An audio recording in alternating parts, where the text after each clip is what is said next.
Hello, hello! It's that guy over there. Welcome back to my Let's Play channel, or YouTube channel. It's not really a Let's Play channel. I'm lying right to your freaking face. I mean, there's Let's Play, but there's like a little bit more to that. So this is my first, video in over a year. So I do appreciate if anybody's still stuck around. If not, welcome. My computer basically completely shit the bed, and I had to find a new computer, new graphics card, I meant to say. Really just kind of a real clusterfuck, to be honest with you. Graphics card prices really just went through the roof. During that time, I moved out of state, and they moved back, and it's been a crazy year. So we're going to go back with a little bit of a 40 minute video, just kind of really just getting back into the stream of things. And, we'll kind of go from there. So today we're going to be playing Total War, Warhammer 3. This game's awesome. So what we're going to try to do today is we're going to play a little bit of it and just kind of learn a little bit about it. Because I don't really have a ton of experience, so if you're a relatively new player, just kind of looking to get into the game, this is actually a really good video for you, because I have maybe 40 hours into this game. I've yet to actually finish a campaign, so, I'm not really that great at it, so I'm pretty much very much a beginner as well. So what we're going to do is we're going to do a campaign here. I'm going to just hover over this bad boy a few times. And what we're going to do is we're going to get into a campaign, we're going to play a little bit, and, see what happens. Tomorrow, the Chaos Dwarves are launching, which is going to include a new patch, a bunch of cool stuff. Definitely check out Creative Assembly's website for patch notes. It's also going to invalidate my campaign, because from what I can tell, whenever there's a new patch, your old campaign basically becomes fucking useless. I think you can still play it, but it's just a real hassle. Because I think it uses like the old data, and I don't know if it carries out. It's just a bit of a mess. So we're gonna do this for a little bit. Just gonna play a little bit, and then we're gonna take a little looky-loo later on. I'm gonna play with the Chaos Dwarves a little bit. I'll probably have a full campaign of the Chaos Dwarves in a few days after I get my feet wet with them. So I'm really looking forward to it. I think their unit roster looks really good. They have some interesting units and campaign mechanics. So, yeah, here they are right there. Pre-order Forge of the Chaos Dwarves. I already have them, so that'll be that. Alright, so let's go ahead and we're going to go clicky-click to start the campaign. Click. New. So we're going to do Immortal Empires. So you have a couple different modes to pick from. So you have the Lost God, which is basically the prologue. So if you've never played a Warhammer game or Total War, this is where I would start. This gives you basically a very rudimentary introduction of the game. And I say very rudimentary because it'll teach you how to play, but a lot of the finer things and the minutia, it won't really tell you too much about it. You have a couple battles, one big battle, but the odds are very stacked for you. So you basically have a full deck while the computer opponent has like 2 cards. You have the Realm of Chaos, which is like the story-driven campaign, so there's a bunch of different factions to choose from. And what we're going to be playing today is the Immortal Empires. This is basically every single faction that has ever been released for Warhammer is going to be this bad boy here. And if you want to pick this game up, it's really awesome. You still get access to the Immortal Empires, but you only get to play the factions that you have currently unlocked. And by that, I mean paid for. So you'll have to buy Warhammer 1, Warhammer 2, all the DLC for the different races if you want to play as them, and the Legendary Lords and all that stuff. It can get rather expensive. This stuff goes on sale quite a bit, so if you're looking to get it, that's definitely what I would recommend. So we're going to go click here. Empire's blessings, yes. I don't want to play as the Empire. So these are all the factions in the game thus far. Obviously, it's going to be the Chaos Dwarves. Anything with this symbol here is a recommended first campaign. I don't care for the Empire too much, simply because it's a fantasy game, bro. I don't want to play as the people. I want to play as something fancy, which is why we're going to be playing as Vampire Coast. Dun dun dun! But if you are new to the game, High Elves is really good. Grand Cathay is pretty good. And they're not going to tell you this, but Wood Elves, pretty good too. So we're going to go ahead and click the Vampire Coast here, and we're going to go pick... Power shall heal my mind. Alright, so whenever you pick a race, you have to pick the Legendary Lord. Legendary Lord is like your general. So there's a couple different options here. You have Luther Harkon, Count Noctilus, RNS Assault Spite, and then Silostra Direfin. So every single faction leader or Legendary Lord has their own starting army. So he's got Zombie Pirates, Gunnery Mob, Necrofex classes. This unit's fucking awesome. It's just a giant ship with guns. And then obviously Depth Guard is like their line holders. And then basically you have different faction effects. So this is his faction, so this is stuff that his race, everybody will get. So they're going to gain war declaration missions with unique rewards.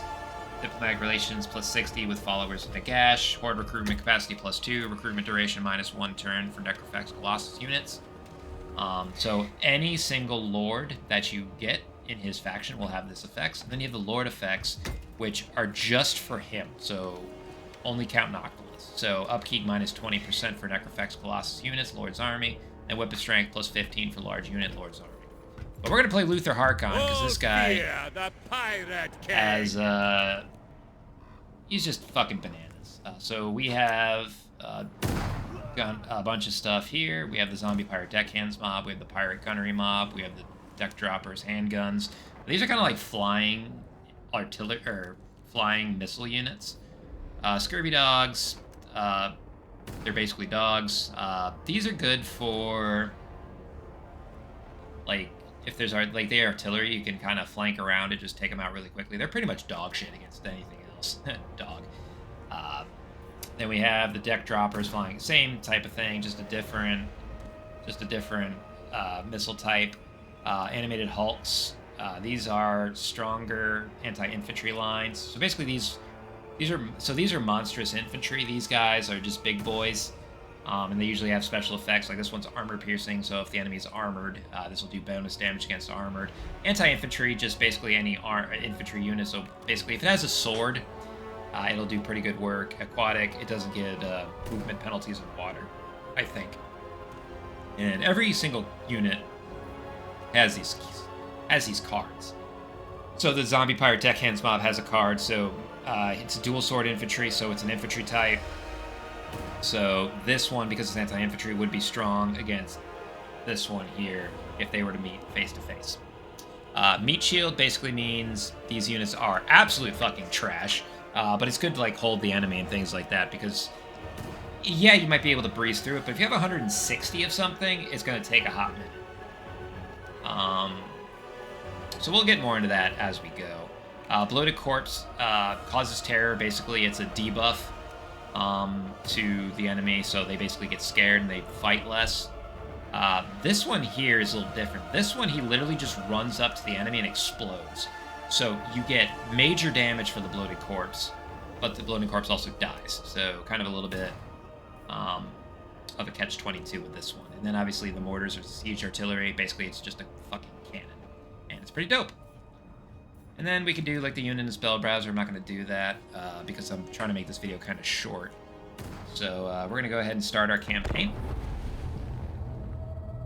The artwork is super cool. So this is that Necrofex Colossus that I was telling you about before. If you can get like 20 of these sons of bitches, you can make what's known as a Doom Stack, basically just a really, really powerful army composition. Because this guy is tanky, he's got a shitload of range, and a weapon, and you can basically destroy the enemy with Luther Harkon in the eye. I'm a fucking child. So let's go ahead. Alright.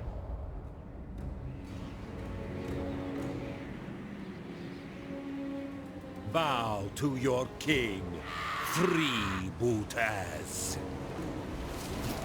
Alright, so they're going to give you a how they play with any new unit. So basically, use your faction leader access to shipbuilding to upgrade their units and ship features, unlocking units and providing bonuses for the ship and crew. Basically, he has the ability to build... Luther Harkon. So if I click on him, you'll see his army, but he also has this here shipbuilding panel. So he can actually build boats, or increase his boat. Basically, when you send him to sea, they're boats. So he has the ability to build ships and stuff like that. And he can also recruit units depending on what he builds. So that's a mechanic for you. Infamy rank, you basically obtain possession of the Lost Sea Shanty verses. Basically, these are things you collect. You get bonuses to combat. This won't really matter too much in our video today, because we won't be dealing with any of this stuff. The campaign just won't go that long. But basically, you get some bonuses for this stuff. Win battles at port settlements and establish pirate codes. So basically, pirate codes can be established in ports by factions of vampire codes should they defeat the occupiers in battle, or by hero actions. Pirate codes provide the pirate faction with income and other benefits despite the original occupant retaining control of the settlement. So, like, with something like this, like, you have the ability to travel. So if there's a place far away that you really have no use to have, you can actually make it like a secondary source of income. And if you establish enough of these, you can make a lot of money. Seek Our Riches, basically just treasure maps. You get some stuff. Pieces of 8. This gets you Regiments of Renown, which are like super powerful units. They're basically palette swap versions of units you already have, but they're really good to have. And that's basically going to be it. So, this is our campaign map right here. Generally, whenever you start a campaign, you get a decent starting position, which could be your capital. So here, we take a quick look at loot. So right here, we have the province. So there are 2 additional settlements in this province, Poxmarsh and Flax. So you can actually click on them and you can actually see where they are. As you can see, it's in the Vampire Coast Mutineers. Let me click this one. And this is our capital. So you have to own every single settlement in that province in order to gain control of the province. When you have province control, you get access to commandments, which are going to be province-wide bonuses. You can increase your growth, which you need to add more population. So you can get population surpluses, which allows you to make these buildings bigger. And these basically adjust the level of your faction, which caps the other buildings you have. So this is 2. So say we'll just do this here. This rusty pistol trove, you can only build up to level 2 because your main building here is only level 2. So you have to build level 3. And you actually need population surplus for that. So you do 2. So ideally what you do is you take control of these capitals, or these settlements, Jesus, and do pot growth, and then you can basically build this up, and then these give you additional units. So you can see here what you get to recruit if this building is built. So you get zombie pirate gunnery mob, you get gunnery mob bombers, gunnery mob handguns, so on and so forth. And then, yeah. So these are upgradables or buildables if they have a little hammer. The lock basically means you can't do anything with it, but it actually tells you the slot will unlock when you upgrade your main settlement chain to building number 3. So basically what you need to do is your main settlement building here needs to be level 3, and then this slot will open up. And this one will as well. So you can build 2 additional things here. And what we're going to do initially is we're going to take and we're going to go to this building here, and we're going to upgrade it. So to upgrade it, it takes 2 turns. You can see it with the hourglass here, and you can also see the cost. So we start with $6,000, and we're going to be getting $17.83 per turn. So basically that means, we'll get that every single turn, but that'll increase as we capture settlements and taxes and all that shit. So that you always want to be in a surplus, because if you're not making any money, you won't be able to build new buildings, you won't be able to do upkeep for your units, and basically you're going to be shit out of luck. So what we're first going to do, getting ready to kind of start our turn here, we're going to take this guy here. He is a gunnery, right? He is what's known as a hero. So these are like specialty units. Essentially, they have bonuses. Essentially, he's really good in battle, but he also can provide bonuses to our main army. So what we're going to do is we're going to take them and we're going to put them in our army here. and training. So what he does is grants 50 unit experience per turn to units serving in the parent army. So he's going to give benefits by giving experience to our soldiers, which makes them better without them actually having to participate in battle. So that's really nice to have. Stockpile. And yeah. So next what we're going to do is we're going to go back to our main settlement building here. And we're going to be upgrading. So first off, we're going to make this level 2 because we want access to better ranged units. The Vampire Coast is a really good ranged faction. Their infantry is okay. Their depth guard is good, but they're more about the ranged units. So what you're going to want to do with these is essentially just, have as many artillery missile pieces as you can. So we're going to go ahead and build that, and then we have 2 additional buildings we can construct. So you can build additional army units. You can also do advanced military. So this advanced military tab will give you access to the cool stuff, in my opinion, because this is where you get like the Necrofex Colossus, the Rotting Leviathan. These are monsters. These are basically big boys.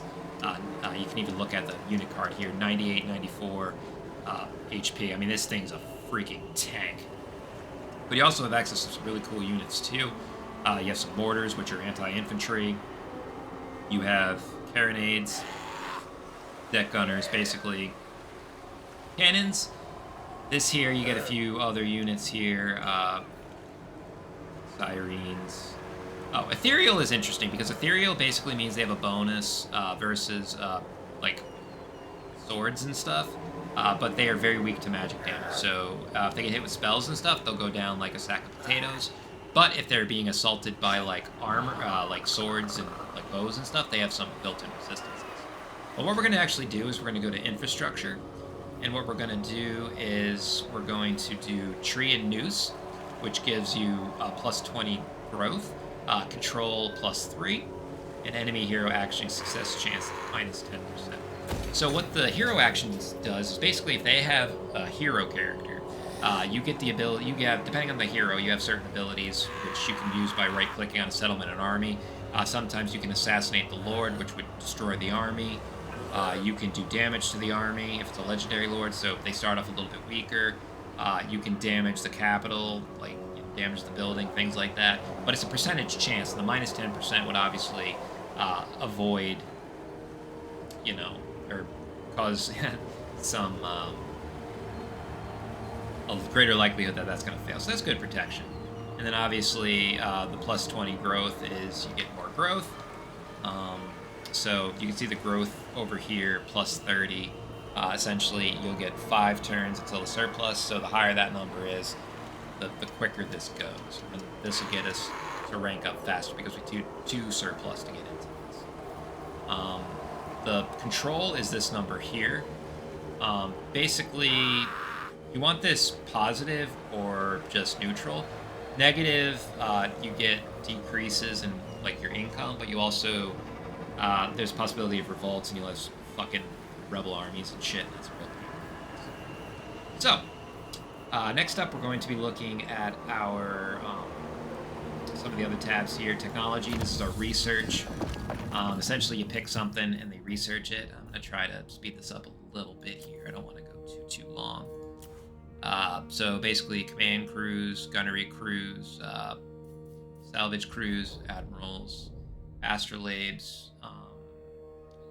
Storm and reef attrition basically is like if you're like sailing. If you're in that particular issue, you don't lose attrition. Attrition basically means your army gets smaller each turn. So what we're actually going to do is we're going to do command crews, which takes 3 turns and gives you +5 leadership for zombie, pirate, deckhand, mob units. So what this does, leadership does, is basically keeps them from routing. The higher the leadership, like the longer they'll stay in the fight. If you have an enemy unit with low leadership, they're not going to stay in the fight too long. High leadership, they'll stay in for a lot longer. So we're going to go ahead and hit OK. We have rights. Basically, these are things you can do once every few turns, depending on the duration. So 15 is the cooldown, so you can do that once every 15 turns, once every 25 turns, 20, 30. but you actually have to have something completed. So basically, it gives you these tabs. Will tell you kind of what it needs. Queen Bess is a fucking beast of an artillery unit. So this probably is the one I would go for first. But you need to have your rank 12 with your faction leader. So basically, you got to level them up, get them into fights and things like that. So what do you do to actually win the game? So essentially, you got to do objectives, and your objectives is going to be this one right here. You can go to victory conditions, and then basically short campaign, you got to restore Harkon's mind, and then you got to occupy, loot, or raise, or sack 30 different settlements. So basically, you got to restore his mind, and then you just got to sack 30 different settlements so you can occupy or raise. So missions here basically gives you kind of some missions that you get. So basically these are the conditions here. So basically you got to find the hidden treasure. You can actually see right there. You can actually click on it. It'll kind of show you where it is. So if you're in a different part of the map, you can click on it. And it should bring you right there. And it's not going to fucking do it. Thanks, game, making me look like a dick. And then you just got to use the dig for treasure stance. And then it says what you'll get. You also have offices. You are now Admiral of the... Yeah, I don't really care. What offices does is basically every time you recruit a lord, you can place them in one of these offices, and then you get some bonuses. So for him, because he's Admiral of the Fleet, he gets plus 15% income sacking settlements. Over here, Fleet Enforcement Admiral, he gets plus 3 on his recruitment rank, and then, or hero capacity, and then he just passes and things like that. And basically, you just kind of pick and choose what you want. So depending on what you need, you can place them basically wherever. All right. So enough talking. Oh, fuck. I always forget about something. Diplomacy. So you click on Diplomacy tab. Basically, any faction you currently interact with, basically that you've seen or touched. So basically, within your fog of war, you can interact with them. So if you click on them, it'll tell you where it is, and then it'll give you kind of a breakdown of their actions towards you. We're currently at war, so they don't like us very much. Burn the coastline. Dreadfleet, they're neutral. They don't really give a shit. Lizardmen fucking hate us. Skaven, don't really give a shit. Followers of Nagash are friendly. So what we're going to do first is we're actually going to get a little bit of income. Before we proceed, I must ruminate. So basically what you do is you do initiate diplomacy, and gives you options. Green basically means they will accept. Red means they may or may not. If you do something, they may... So if it's like a 0, generally they will accept it. You may have to balance it out. So we'll do military access, and then they'll accept it. What you can do too is if you click something they won't accept, you do have the option to balance the offer, and usually it'll bring it to what they will accept. But we're not going to, because basically Defensive Alliance, essentially, basically if someone declares war on them, you're kind of expected to come help them out. And early on, you really don't want to do that, because you're going to be involved in just a basic battle, which is usually the shittiest army nearby, which in this case is Vampire Coast Mutineers. Your army is not going to be big enough to take on more than just that. So you really don't want to start being dragged in a whole bunch of other conflicts, because in this game, even playing on normal difficulty, you're going to get dragged into some shit. And a lot of, and not even through your alliances. I'm literally talking just random factions just declare war on you because fuck you. So let's actually get some fighting going. So we're going to click on Luther Archon. Pirates. And this guy's the Count Gaiula. So he can get fucked. No. So we're going to go kill him. Now, you get an option to prepare for battle, so we can do auto-resolve. Auto-resolve basically will just have the CPU determine who would win the battle, and basically that's it. Red units basically means you're going to lose that unit, and then everything else is kind of random. If it's a decisive victory, it might be worth it if you don't really want to fight the battle. Anything else, you might want to fight it, because, for example, let's say I don't want to lose this bloated corpse, which we're probably going to end up losing anyway, just based on how he fights. You can fight the battle and try to avoid losing it. So if it's a unit you really care about, you can do that. You can also do it if, say this is like it's a loss, but it's like close. Generally that means you had a chance to win, but CPU doesn't like you for whatever reason. So you can fight that one and maybe you win. Generally when they're attacking you, especially if it's defeat, if it's an army you really don't want to lose, it might be worth it to give it a shot, just to see if you can save the army, because losing the total army can be a real kick in the balls. So we're gonna go ahead and fight. Going to see if we can win. So basically they have a wizard. He's going to be doing magic. Zombie mobs. They have a couple missile infantry. And then they have the flying assholes. So we're going to go and scope them out.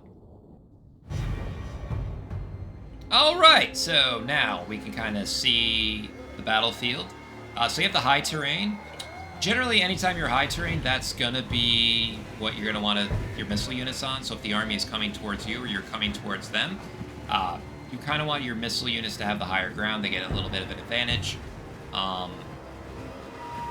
Deck droppers, bomber, special ranged weapon.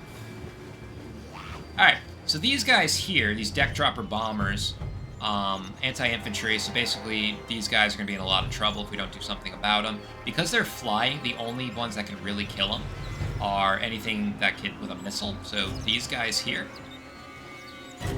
So we also look, they have the deckhands mob. Mostly trash. They do have a gunnery mob. So the difference with gun units as opposed to archers can shoot over, guns need a clear line of sight. So that's another reason you want to be on an elevation, because if you're on elevation, they can shoot down and over your units, but if they're facing the other way, they're not going to be able to do nothing. So if I was on the high ground and these guys were coming up, but these guys were in front of them, this unit couldn't do anything. Like, they just sit there with their thumb in their ass. Like, they have no idea. So that's another reason you want the high ground. Because we're the attacking army, these guys may not even move. So we may have to come to them. But generally, early on, especially on these lower level difficulties, the AI generally will still come to you, even though you initiated the attack. So we can put ourselves in a fortuitous position. So what we're going to do is we have these guys here. We're going to go ahead and go blip, blip, blip. Gunnery mob. And then basically you just click them and then you right-click drag. And then these guys are basically going to be our front line. These wolves, we're going to kind of put them up here. Oh, so these got an ability called Vanguard. So these can actually go outside the deployment zone. So they can basically be deployed anywhere within raising. These guys also do not have Vanguard deployment, so they're not necessarily...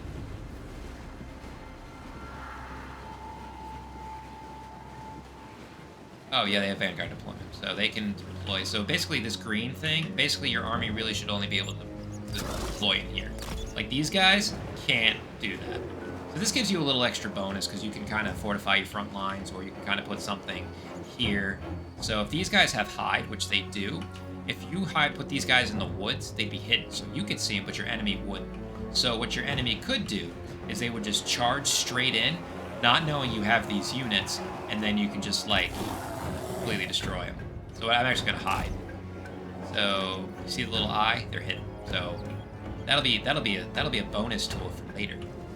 So what we're also gonna do is we're gonna put these guys those right there. These guys right here.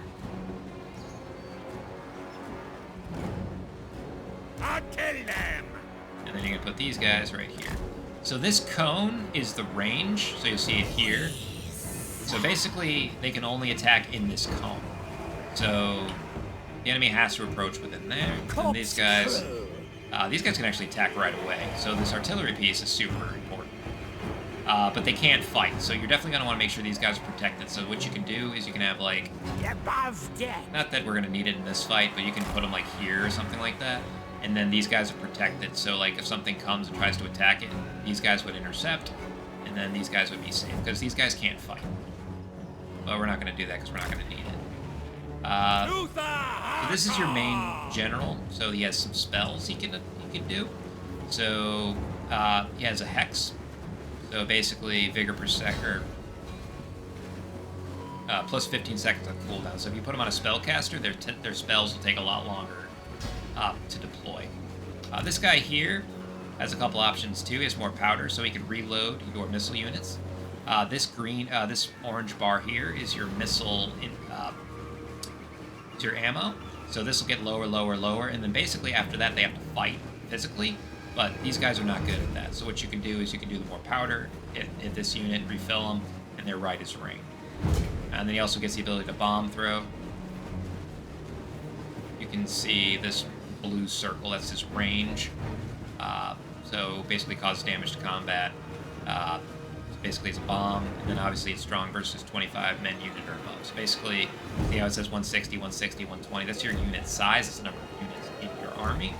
So that bomb would be good against these guys, but not so much these guys, because they're just not, there's not as many. And generally that's because it's like an AoE type damage, so it's better to have just more guys in a line. But we're going to get ready and we're going to fight. What we're going to do first is we're going to have these mortars Your gun lines are primed. attack these assholes. Admiral, you have the ability to decimate your enemy. Should you have a plentiful amount of ammunition That might actually at your disposal. have been a terrible idea. Yeah, that's actually a horrendous idea. So what we're going to do is we're going to take this mortar here and actually have them attack. Aye.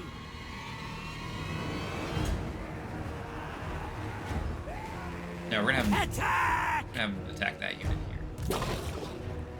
What we're going to do is we're going to put these guys over here. Now, these guys are anti-infantry, so these are going to be good for the infantry. Which he's going to. Aye.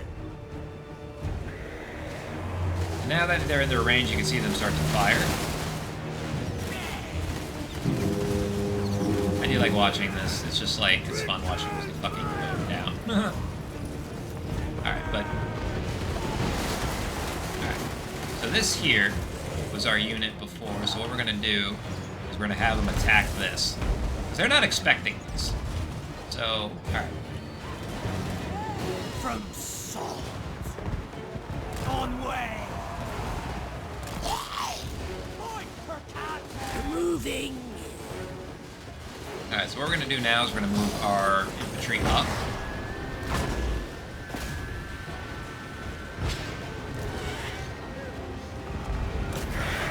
And what we're going to do is we're going to have the these guys here, flying pistol cavalry, attack this one, because what they're going to do is they're really going to mess up my front. So the scurvy dogs are doing work. Because this is they're basically missile, they're not great at melee. So basically this is a fight that these guys can do. These units here are basically chase down units, good for routing enemies, because they're not very strong. They can't really do anything against armor. Anyway, we're going to move these guys up. What we're going to do is we're going to do that bomb. And we're going to throw them in this here. And we're going to do more powder. So basically you just pick a unit. See how it went up? This is just me showing you.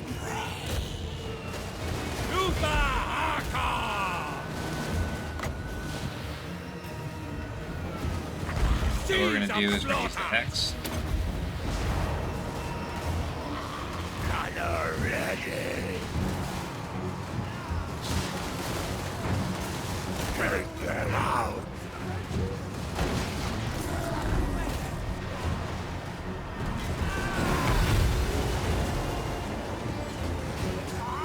Now we basically won this battle. There's really not a whole hell of a lot going on. So what we can do here is we're going to bring this guy forward, have him attack their lord. We're going to have the scurvy dogs kind of finish out this zombie unit.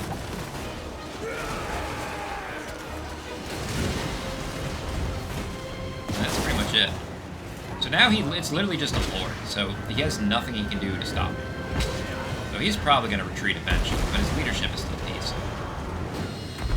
So as they fight, you'll see that their leadership, he has at a 44 with red. That means it's going down. So he's getting scared, not as brave, or whatever. So that goes lower and lower. The lower it is, the more likely they're going to rout. And once he routs, we win, because this is the only active standing unit. Holy shit. 15 units left. So another thing you can do, too, is if you have a missile unit, you can toggle melee mode. And this actually makes him fight with his sword. Luther Harkin's actually a pretty good fighter. Now, with these guys, they're zombies, so you can actually resurrect them quite a bit. So these meat shield, you don't need to worry about too much. Because you can just raise them.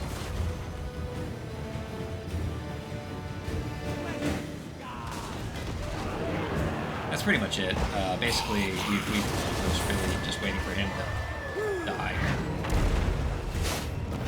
And I won. Decisive victory. Basically, I whipped his ass. So end battle. I actually played really poorly because these guys died.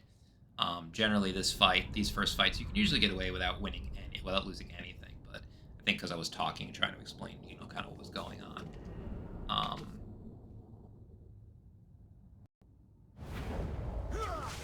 And then after you defeat them, you get a few options. So this one, you can do share the loot. Basically, loyalty +1, unit experience, so more experience for your troops. Assimilate captives, basically you get more, get some of your army back, 16% of your army. Or you can ransom them back. They don't actually go anywhere because this lord's dead. So when the lord dies or gets hurt, because the legendary lord, they get hurt and then they're disabled for a couple turns. Generic lords like this, they die and then the army is completely wiped out. So just know that if you're fighting and things like that, if you lose your lord, your army's gone. So it's really important to protect these guys. So what we're going to do is we're going to assimilate the captives because we're going to get some of our men back. Ranks they go. But what you can also do too is you click on them. A pirate indeed, Admiral. Yeah, I don't want to give a shit. So you can click on them. You can actually do this raise the dead. And then basically you can just pick and choose to raise these dead. This is basically cheap units. So just bam, bam. Then they're right back in my army. 0 recruitment needed. Super awesome. But you also notice in the last battle we gained experience. So what you do here is you go here, you click on them. This is the skills tab. So you can see the arm, the little arrow pointing up. Essentially, he gained some experience as well. So you can click on them. My you can upgrade madness them. is not weakness. So basically, they have skills here. This is the number of skill points you can use. You basically just pick and choose a skill you want them to learn. For right now, we're just going to worry about...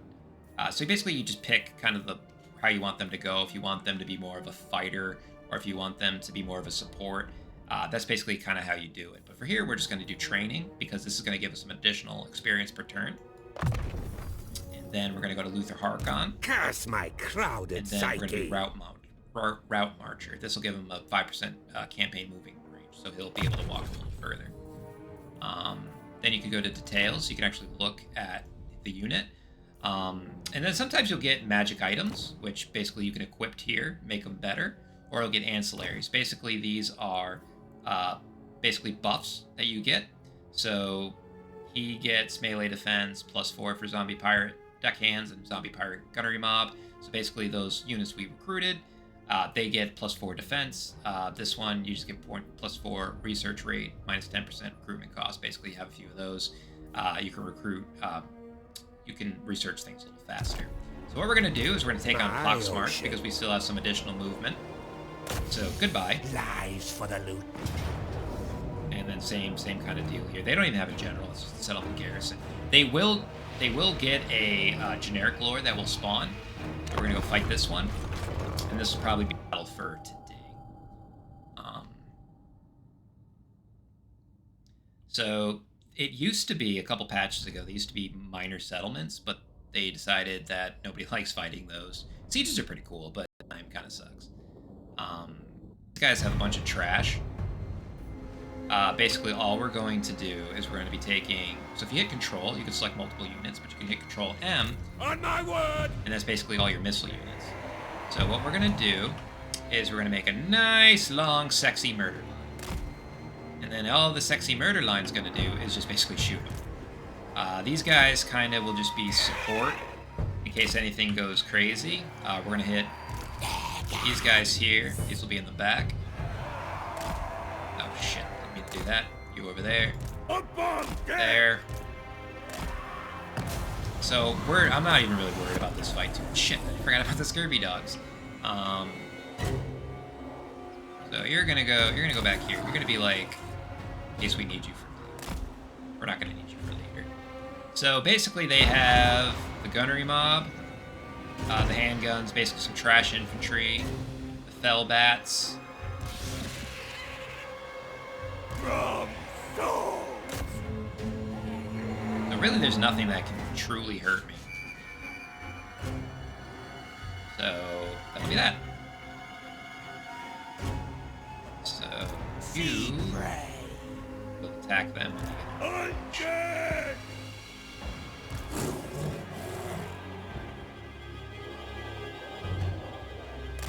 You're going over there. Because what I'm going to do is I'm probably going to flank him around and have him attack this unit or that unit, depending on what happens.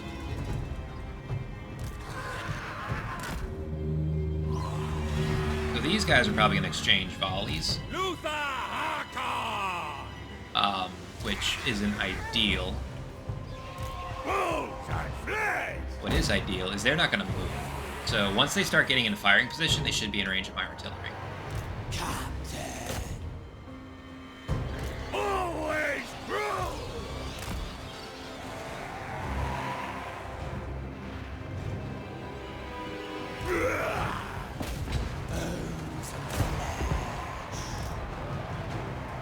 Dick hands.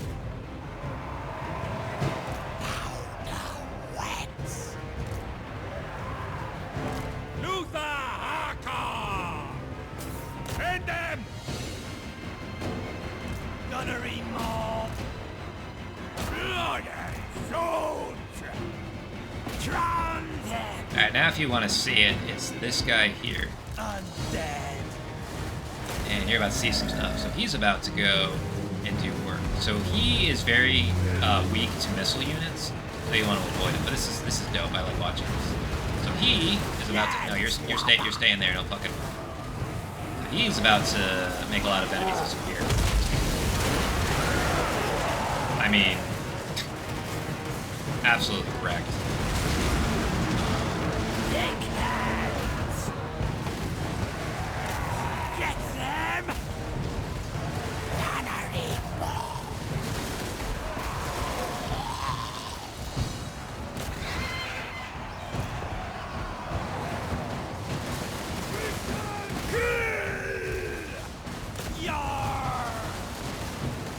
Onward!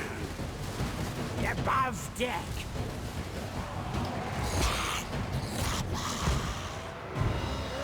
Gunnery wide! At once! Basically, what we're going to be doing now is we're going to end up basically just cleaning up this guy, this wreck here. Once again, pirate deckhand mob, not in a great position. Once again, we can res these guys pretty easily. Not too bad. You don't want to completely just let your meat shields die all the time, but it's nice to have them just in case. So if you do let them die, it's not that big of a deal. Your stronger units, you usually want to keep around. So like your monstrous infantry, which are all the way over here. You know, these guys are actually a better unit than what you can recruit at this point in the game. So you want to kind of keep these guys around for a little bit because they're going to be significantly stronger than most things you're going to fight. And recruiting them is going to be wild because you have to have a couple buildings. We basically won. So close victory in that battle. I don't really know what happened. It wasn't really all that close. They were completely destroyed. We lost a few hundred units. So again, the only thing we really lost is the bloated corpse, which is a level 2 building, which we can quickly build.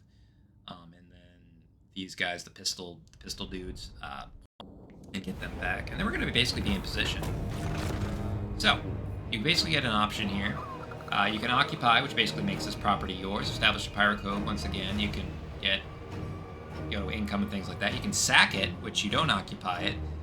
You just get a bunch of money, and then you can raise it. So you get some infamy, which is this stuff here, and then you get a bunch of money. But this basically completely destroys the settlement. So if you're trying to get provinces, not ideal. Sacking is good if you need money because you can sack it and then you can occupy it. But right now we're just going to occupy Nice it. place, I'll take it.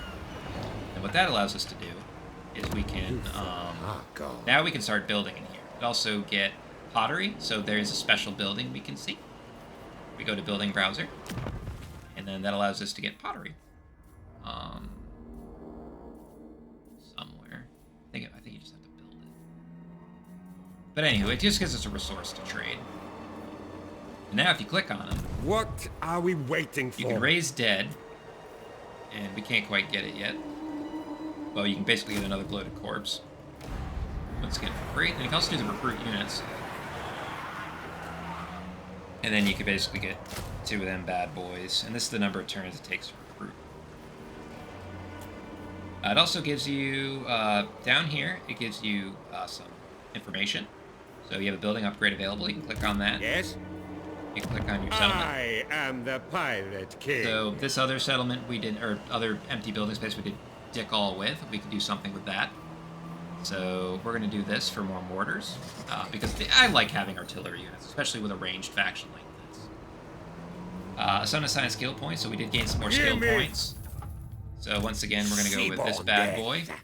What we're going to do is we're going to do, because he's not on his own, he actually gets access to a bunch of these abilities, but because he's with us, it's really not really not much of a point to do that, because he won't be able to block the army because he's embedded in our army. So what I like to do is I'll give him either spells or see what this other line is.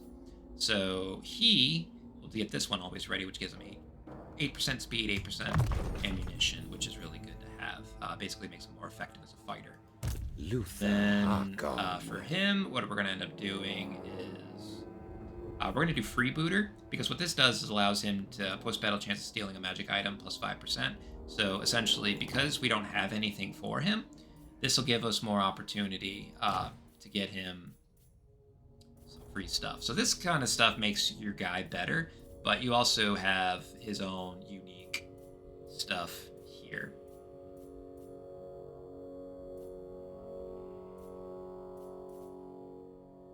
This is basically how you free his mind, I believe. I've never actually done this one, but I think you get this at level 12. You have to fight a fight, and then basically you level up enough of this, and then you get Pirate King, and I think that brings his mind back, but I could be completely wrong. So we're going to do Freebooter, and that'll be that. And then basically once we're done, and we're pretty much done here, there's also treasure maps here, which basically riddle the map maker, but we already know that because it's literally right there. Souls are booty. That's pretty much it. So on our next turn, we'll defend the turn.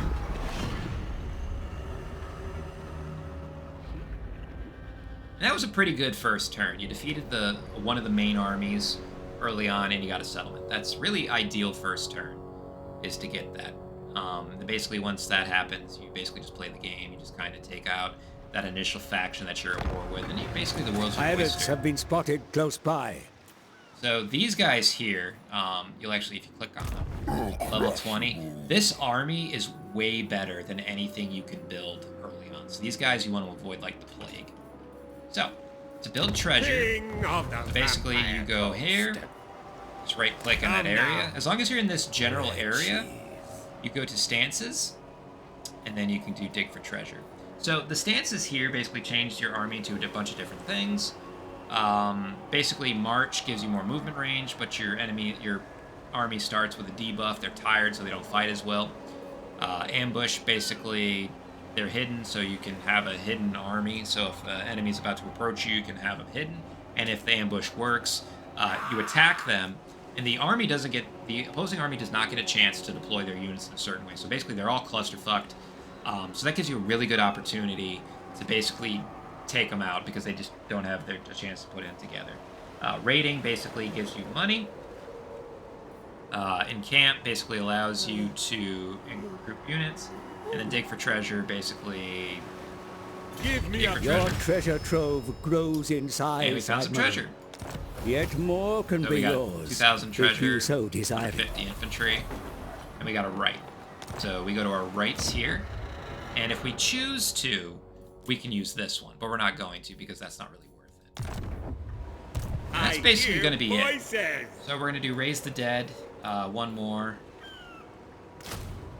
And now we have a full stack army. The pluses means they're being replenished. And that's pretty much it. So basically, if you're Luther Harkon, after you do Poxmarsh, the best thing you want to do is get this T-Lax.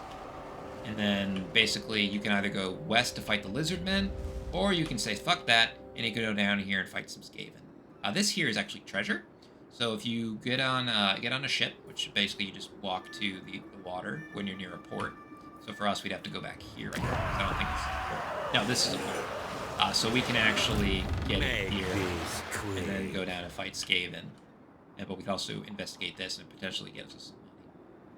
Other than that, that's basically it for this little tutorial. Hopefully you learned some things. If not, you know, I hope you at least enjoyed the video. What we're going to do now is we're going to save the game. And that'll be that. And we will see you another time.